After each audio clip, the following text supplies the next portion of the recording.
So having been through verses 6 to 13, I just want to show you how Calvinists read the passage and how I'm reading the passage.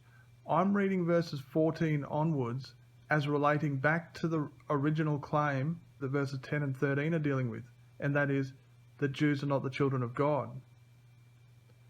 But Calvinists are reading verses 14 onwards as if they relate to some kind of claim put forward in verses 10 to 13. So what they come up with is this idea that that Jacob was chosen to be justified before he was born, not having done any good or evil, and that Esau was chosen to be condemned before he was born, not having done any good or evil. And they continue down here, and they end up down in verse 22 and 23 with this passage about vessels of wrath prepared for destruction and vessels of mercy prepared beforehand for glory.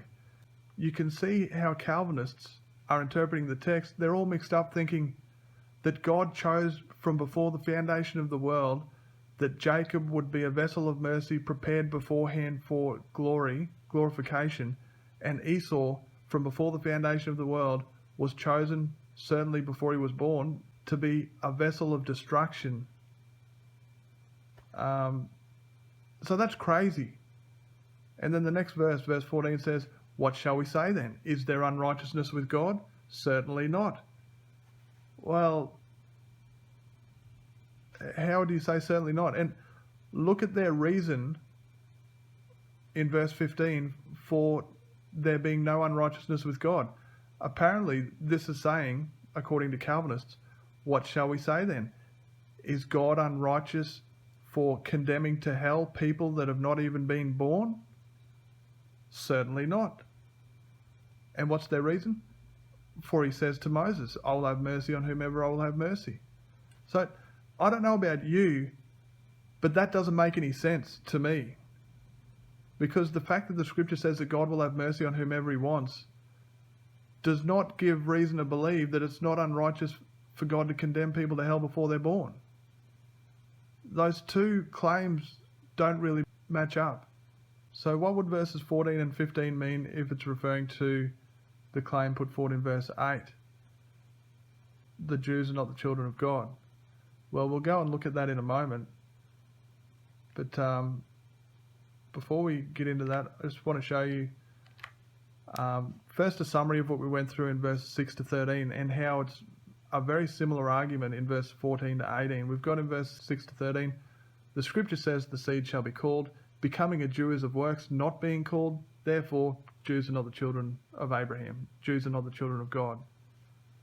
Very simple argument, isn't it? Romans 9:14 to 18 are actually doing the exact same thing. Scripture says God has mercy on whom he wills. Being a Jew is of works, of your own will. Certainly, remaining a Jew is of your own will. You might say, well, some people are born into it, they have no choice. But remaining a Jew is of your own willingness to continue in the works. Therefore, being a Jew does not bring God's mercy. Jews are not the children of God, again, you see. So you can imagine the Jews hearing this, they might say, Jews are no different to Gentiles. Jews are not the children of God? What? This is an outrage.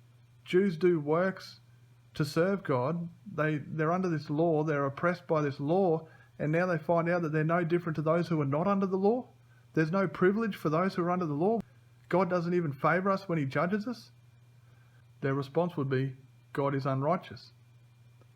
So the claim responded to in verse 14 where it says, is there unrighteousness with God? Certainly not. Would be, God is unrighteous because Jews have done work to keep his law and thought they were the children of God, but they are not. Jews are no different to Gentiles.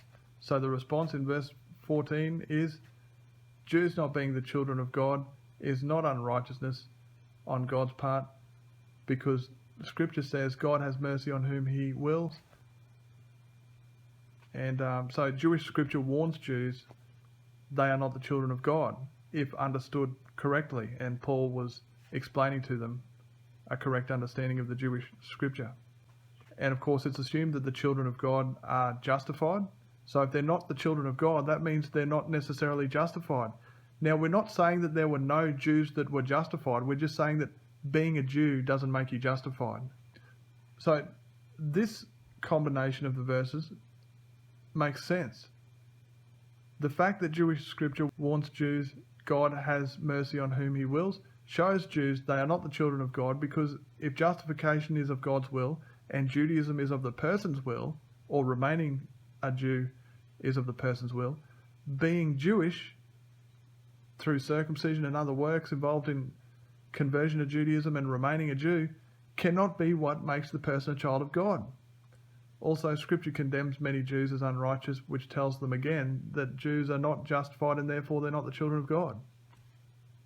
Some of them are, but not all of them. So he's saying that being a Jew doesn't make you a child of God.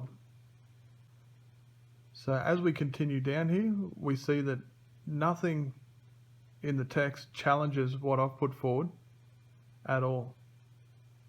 It continues to give proof that Jews are not the children of God, and then defends God's righteousness for the Jews not being as privileged as they thought they were.